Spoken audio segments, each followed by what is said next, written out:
नमस्कार आणि आता सविस्तर वृत्त।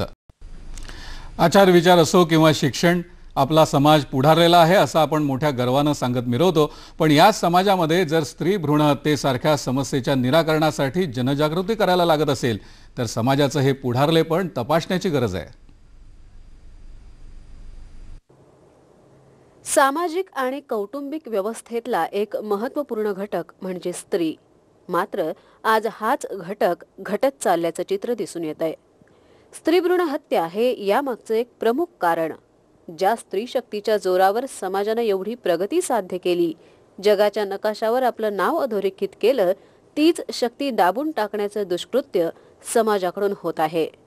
हे रोखायचं असेल तर त्यासाठीच्या उपायांबाबत गांभीर्याने विचार करण्याची गरज आता निर्माण झाली आहे। समाजाची संकुचित मानसिकता बदलणं हे त्या उपायांपैकी एक। केवळ ग्रामीण भागातच नाही तर शहरी भागात सुद्धा अशी मानसिकता दिसून येते। त्यामुळे स्वतःला तथाकथित सुशिक्षित म्हणवणाऱ्या वर्गानं मुलगी शिकली प्रगती झाली अशा पाट्या वाचून नजरेआड करण्यापेक्षा त्यामागची शिकवण समजून घेणं जास्त महत्त्वाचं आहे। याच शिकवणीची उजळणी करण्यासाठी तसंच स्त्री भ्रूण हत्येसंदर्भात जनजागृती करण्यासाठी खासदार सुप्रिया सुळे यांच्या नेतृत्वाखाली जागर हा जाणीवांचा तुमच्या माझ्या लेकीचा ही मोहीम राबवली जाणार आहे। मुंबईत आयोजित पत्रकार परिषदेत सुप्रिया सुळे यांनी ही माहिती दिली। सामाजिक जाणीवेतून होणाऱ्या या आणि अशा प्रयत्नांना समाजानं सुद्धा सहकार्याची साथ दिली तर सामाजिक नात्याची वीण आणखी घट्ट होईल यात शंका नाही। स्त्री भ्रूण हत्येसंदर्भात जनजागृती करण्यासाठी राबवल्या जाणाऱ्या लेख वाचवा मोहिमेविषयी अधिक चर्चा करण्यासाठी खासदार सुप्रिया सुळे या आज आपल्या स्टुडिओमध्ये आलेल्या आहेत। आपण त्यांचं स्वागत करूया। सुप्रियाताई नमस्कार, 9:30च्या बातम्यांमध्ये आपलं स्वागत। आपलं नवीन अभियान आपण आता सुरू करत आहात, जागर तुमच्या जाणीवांचा तुमच्या माझ्या लेकीचा। खरं तर अशा प्रकारचं अभियान आपल्या महाराष्ट्रामध्ये राबवायला लागू नये अशी परिस्थिती असणं अपेक्षित होतं, पण दुर्दैवानं आज तसं राबवावं लागतंय। काय नेमकं कारण घडलं की ज्यामुळे तुम्हाला हे अभियान मोठ्या प्रमाणावर असं राबवावं असं वाटलं? खरं तर गेले अनेक वर्ष यशवंतराव चव्हाण प्रतिष्ठानच्या माध्यमातून अनेक महिलांचे सबलीकरणाचे कार्यक्रम होत असतात। कैलासवासी यशवंतराव चव्हाणांनी महाराष्ट्रासाठी एक मोठं स्वप्न पाहिलं होतं, ज्याच्यात विकास होता, महिलांना समान हक्क होते आणि खरंच तोच विचाराचा धागा देऊन गेले अनेक वर्ष आदरणीय पवारसाहेब हे सगळं काम पुढे नेत आहेत। महिलांचं आरक्षणही पहिल्यांदा आदरणीय पवारसाहेब महाराष्ट्राचे मुख्यमंत्री होताना झाले, देशात पहिल्यांदा तो निर्णय झाला आणि खरंच आम्हाला दुःख वाटतं की गेल्या 6 महिन्या वर्षभरात आपण बघत असाल की स्त्री भ्रूण हत्याचे एवढ्या केसेस दिसत आहेत, बाहेर दिसत आहेत, मध्ये परळीची एवढी मोठी केस झाली आणि तेव्हापासून गेले अनेक वर्ष आम्ही ह्याच्यात काम करावं, मग खरंच तेवढी गरज आहे, पण गेल्या 6 महिन्यात इतका तो विषय बाहेर येतोय की आम्हाला वाटलं की समाजातल्या सगळ्या घटकांना एकत्र घेऊन, म्हणजे आज समाजसेवी खूप मोठे घटक आहेत जे फार चांगलं फील्डमध्ये काम करत आहेत। महाराष्ट्र सरकारी प्रयत्न करतंय रेड्स करून किंवा वेगवेगळे प्रयोग करून की हे कसं कमी करता येईल आणि मला वाटतं आमच्या सगळ्यांच्या लक्षात आलं की किती नियम केले तुम्ही त्याच्यातून हा प्रश्न सुटणार नाही, कारण का एक जिव्हाळ्याचा प्रश्न आहे, प्रत्येकाचा कुटुंबाचा वैयक्तिक प्रश्न आहे। तर जोपर्यंत समाजात प्रबोधन होत नाही की मुलगा असू दे किंवा मुलगी काही झालं तरी एक सुदृढ असावं आणि या समाजात त्याचं एक चांगलं कॉन्ट्रीब्युशन असावं। आपल्याकडे एक समज आहे की मुलगा झाला की म्हातारपणी तो आपलं सगळं करेल, तो कमवेल, मुलीही ते करू शकतात, यशस्वीपणे करताना आपल्या सगळीकडे दिसतंय, पण तरी समाजात सुशिक्षित असू दे, अशिक्षित असू दे, ग्रामीण असू दे, शहरी असू दे, प्रत्येक कुटुंबाला एक मुलगा हवाच असतो। एक कुठेतरी अशी एक छोटीशी मनात गोष्ट असते। त्यामुळे मला वाटतं ह्याच्या पुढे आपण जाऊन अशी अनेक उदाहरणं आहेत, म्हणजे तुमच्याही जाहिरातीत आता बघितलं इंदिरा गांधी असतील, लता मंगेशकर असतील, खूप अशी नावं आहेत जी यशस्वी महिला आज देशात सगळीकडे, मग बँक असतील, आर्मीमध्ये असतील, समाजकारणात असतील, अत्यंत यशस्वीपणे काम करतात, पण तरी स्त्री भ्रूण हत्या हा एक गंभीर प्रश्न महाराष्ट्राच्या आणि देशाच्या पुढे आहे आणि तो फक्त आपण जोपर्यंत प्रबोधन करत नाही, त्याच्यात चर्चा घडवून आणत नाही, तो संपणार नाही असं आमच्या सगळ्यांच्या लक्षात आलं। पण आता या निमित्ताने तुम्ही अख्ख्या महाराष्ट्राचा अभ्यास केला असेल, काय नेमकी परिस्थिती आहे महाराष्ट्रामध्ये? महाराष्ट्रात परिस्थिती गंभीर एवढ्यासाठीच मी म्हणेन की मला वाटतं एक स्त्री भ्रूण हत्या झाली तरी मी त्याला वाईट समजते, त्यामुळे हे होऊच नाही। आणि गेल्या काही दिवसात जो 5 वर्षाचा सेन्सस आहे, आता पुणे जिल्ह्याचं तुम्ही उदाहरण घेतलं तर साधारण 930-940 मुलींमागे 1000 मुलं असायची, हा साधारण ट्रेंड होता। ह्यावेळी जेव्हा 5 वर्षांनी त्याचा सगळ्याचा आढावा घेतला, जवळपास 29 मुली कमी झाल्यात, म्हणजे 800 वर आलेल्या, 870-80 वर. त्यामुळे खूप मोठी घट झालेली आहे. आणि मला स्वतःला वाटतं की याच्यात आपण सगळ्यांनी लक्ष घातलं पाहिजे आणि प्रबोधनातूनच, चर्चेतूनच हा खरं तर प्रश्न सुटेल. आणि समाजातल्या सगळ्या लोकांना, मग डॉक्टर असतील, शिक्षक असतील किंवा सोयी संध्या असतील सगळ्या, किंवा शासन असेल, आपण सगळे असो, कारण की शेवटी हा निर्णय आपला वैयक्तिक असतो, एक कुटुंबाचा असतो. जे मला एक मुलगा हवाय का नाही, शेवटी हा निर्णय माझ्या मनातली एक छोटीशी ती इच्छा असते. त्यामुळे नवरा बायकोचा तो निर्णय असतो. पण मग आता ही अशी योजना तुम्ही आखलेली आहेत, ही राबवायची म्हणजे फार मोठ्या प्रमाणावरती तुम्ही त्याविषयीचा अभ्यास केला असेल. याची सुरुवात खरं तर आम्ही सावित्रीबाई फुलेंच्या गावातून, नायगावला, कोरेगाव तालुक्यात, साताऱ्यामधून करणार आहोत. 25 ऑगस्टला एक पदयात्रा करण्याचा आम्ही निर्णय घेतलाय आणि महाराष्ट्रातल्या प्रत्येक जिल्ह्यातून एक 500 मुली आणि त्यांच्याबरोबर मी अशी आम्ही पदयात्रा 4 दिवसाची काढणार आहोत. जवळपास साधारण एक 70 किलोमीटरची पदयात्रा ही असेल. 4 दिवसानंतर आम्ही 25, 26, 27, 28 तारखेला ती पुण्यात येईल पदयात्रा.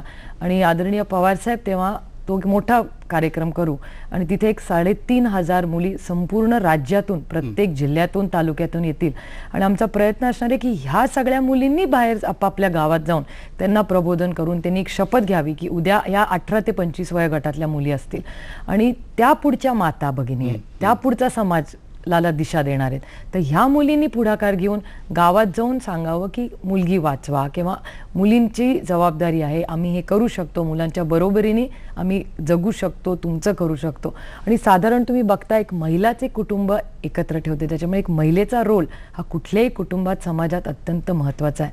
आणि हा मला रोल फक्त महिलांपर्यंत रिस्ट्रिक्टेड नाही ठेवायचा आहे, कारण का कुठल्याही कुटुंबात नवरा बायको जर असतील तर नवऱ्याचं वर्चस्व या सगळ्या डिसिजन्सवर, निर्णयांवर जास्ती अधिकाराचं असतं. म्हणजे त्या महिलेला 30% अधिकार असतील तर 70% तो नवरा म्हणतो की मला मुलगा हवा आहे का नाही, किती मुलं ठरवायची, साधारण तसं असतं समाजात सगळ्या भागात. त्याच्यामुळे पुरुषांचंही प्रबोधन ह्याच्यात व्हायला पाहिजे आणि एक कौटुंबिक कार्यक्रम हा असा झाला पाहिजे. तुम्ही तर आता जनजागृती कशी करणार आहात ह्याविषयी सांगितलं, परंतु खरंच या मोहिमेला अशा प्रकारचं म्हणजे जे तुम्हाला अपेक्षित आहे तसं यश मिळावं यासाठी नेमकं काय करावं लागेल, का असं यश मिळतं का?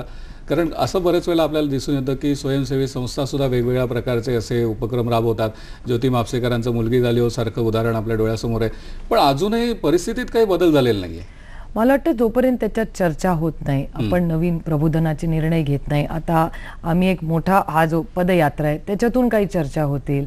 आमच्या आज वेगवेगळे प्रयत्न आम्ही करणार आहोत. म्हणजे आता महाराष्ट्र सरकार असेल तर त्यांनी सरपंचांची जी कॉन्फरन्स त्यांची वर्षभराची असते त्याच्यात मग ग्रामपंचायत लेवलला जाऊन आपण ह्याच्यावर चर्चा घडवून आणू शकतो का. आम्ही एक नवीन उपक्रम आता पुढच्या महिन्यात राबवणार आहोत की महाराष्ट्रातले सगळे जे कॉलेजेस आहेत, जवळपास 2-3 हजार कॉलेजेसमध्ये निबंध स्पर्धा असेल, पोस्टर असेल, डिबेट कॉम्पिटिशन्स असतील आणि मुलींनी जी पुढची पिढी आहे त्यांनी याच्या चर्चा घडवून आणावी, त्यांनी हे निर्णय घ्यायचे. कारण का त्यांच्या लहानपणापासून जर त्यांच्या मनात आलं की मुलगी आणि मुलगा ह्याच्यात काही फरक नाही आहे, काही झालं तरी ते एक सुदृढ असावं आणि ग्लोबल सिटीजन व्हावं, असं एक मनापासून लहानपणापासून जर आपल्यावर संस्कार झाले तर मला खात्री आहे की ज्या काही त्रुटी आपल्याकडून राहून गेल्या असतील आपल्या पिढीकडून, ती पुढची पिढी नक्कीच ती पूर्ण करेल. ही जी मानसिकता आहे की मुलगी नको, याला खतपाणी घालणारे सुद्धा अनेक काय म्हणूया भाग आहेत किंवा तर त्यावरती काही कारवाई आपण होताना पाहत नाही. तर ह्यासाठी काही आपण करताय का? म्हणजे उदाहरण द्यायचं झालं तर आता घरामध्ये जसं तुम्ही म्हणालात तसं की नवरा सांगतो की नाही बाबा मला मुलगाच पाहिजे म्हणून, किंवा सासू सांगते, असे होऊ शकतं. किंवा आता तंत्रज्ञान एवढं प्रगत झालेलं आहे वास्तविक, त्याचा आपण उपयोग चांगल्या गोष्टीसाठी करून घ्यायला पाहिजे. तर ते अगोदर स्त्री भ्रूण आहे की नाही ते बघून ते पाडून टाकायचं, हा असला जो प्रकार चाललेला आहे किंवा डॉक्टर्स आहे त्याच्यामध्ये सहभागी आहेत काही प्रमाणामध्ये, यांच्यावरती कोण कारवाई करणार आणि त्यासाठी आपण काय करणार? मला वाटतं डॉक्टरांवर आज बरीच कारवाई होते. आपण पेपरातही वाचत असताल, चॅनल्सवर मी बघते.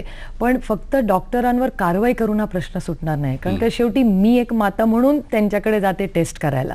म्हणजे जेवढी चूक एखादा डॉक्टर चुकीच्या गोष्ट करतो मान्य आहे, पण तेवढी जबाबदारी माझी एक माता म्हणून पण आहे, कुठल्याही पालकाची आहे जो ही टेस्ट करतो. त्याच्यामुळे मला वाटतं आपण डॉक्टरांचाही ह्याच्यात सहभाग या उपक्रमात करायला पाहिजे की त्यांच्या काय अडचणी आहेत, आणि जर त्यांच्यापैकी काही लोक जर या चुकीच्या गोष्टी करत असतील. आम्हाला आता इंडियन मेडिकल काउन्सिलचे जवळपास 25-26 हजार डॉक्टर आहेत, त्यांनीही पत्र दिलंय की त्यांनाही याच्यात सहभागी व्हायचंय. फॉक्सी नावाची त्यांची जी संस्था आहे किंवा कामाक्षी भाटे आहेत, असे असंख्य डॉक्टर्स आहेत जे ह्याच्यात फार चांगलं काम करतायत. तर त्यांना आपण जर विश्वासात घेतलं तर मला खात्री आहे की त्यांच्याही असा एक चांगला ग्रुप आहे ज्याच्यात डॉक्टर्स म्हणतात की आमच्यातला एखादा जर वाईट काम करत असेल आम्ही त्याच्यावर कंप्लेंट करतो, तुम्ही त्याच्यावर ऍक्शन घ्या. पण ती ऍक्शन घेतली जाते का नाही ह्याची कोणी अकाउंटेबिलिटी घेत नाही.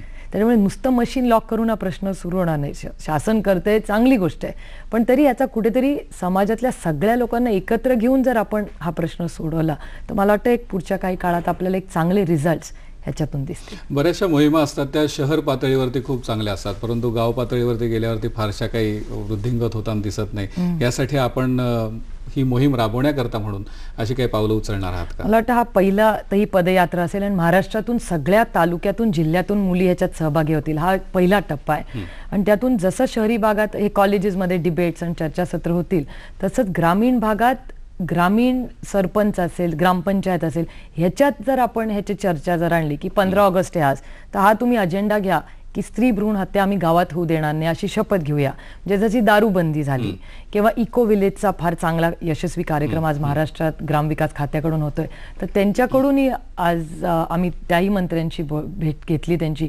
त्या सगळ्यांनी जर एकत्र मिळून आपण काम केलं तर मला खात्री आहे त्याचा खूप उपयोग येईल. मला वाटतं आणि महाराष्ट्रातलं सगळ्यात चांगलं उदाहरण ह्याच्याबद्दल आदरणीय पवार साहेब स्वतः येईल, कारण का अनेक वर्षापूर्वी जेव्हा फॅमिली प्लॅनिंगचं काही नव्हतं त्यांनी ही गोष्ट केली आणि त्यांना एक मुलगी आहे. त्याच्यामुळे महाराष्ट्रात मला वाटतं पॉलिटिक्स मधलं तरी हे सगळ्यात चांगलं उदाहरण मला तरी दिसतं. खरंच मनापासून आपल्याला शुभेच्छा देतो आणि आपल्या या अभियानाला सुद्धा आज आपण 9:30च्या बातम्यांमध्ये आलात त्याबद्दल 9:30च्या बातम्यांतर्फे आणि सह्याद्री वाहिनीतर्फे आपल्याला खूप शुभेच्छा. आणि आपलं हे जे अभियान आहे हे नक्की यशस्वी होईल अशी खात्री देतो. थँक्यू, धन्यवाद. आणि याबरोबरच हे बातमीपत्र संपलं. तेव्हा पुन्हा भेटूया उद्या सकाळी 8:30 वाजता सह्याद्री प्रादेशिक वाहिनीवर. नमस्कार.